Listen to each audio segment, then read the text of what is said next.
As we celebrate Women's Month, I want to discuss with you an important topic, Pap smears. Now, October, because it's Women's Month, is a wonderful time for us just to remind ourselves about our health and also the significance of doing regular screenings.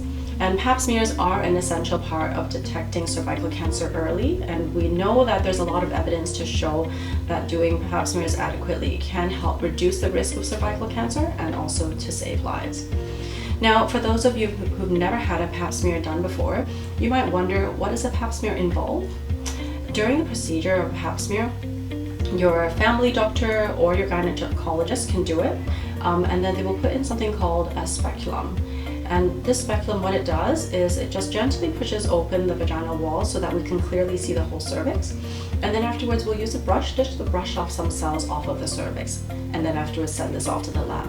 Now, when we send this off to the lab, we can send it off to look for cervical cells to detect cervical cancer, or we can also ask the lab to look for HPV, human papillomavirus. And both of these are very important aspects of a Pap smear screening. The whole procedure lasts for about 1 to 3 minutes. It's completely safe, albeit a little bit uncomfortable. Women should start getting Pap smears either at the age of 21 or 25, so the decision for one or other depends obviously on when you started becoming sexually active. The frequency of doing Pap smears all depends on what we find in the early smears, whether or not there's HPV and whether or not there's any cervical cells abnormality. Now, I also want to emphasize that if you do have any irregular bleeding or constant or excessive pelvic pain, you shouldn't dismiss them and you should get it checked out.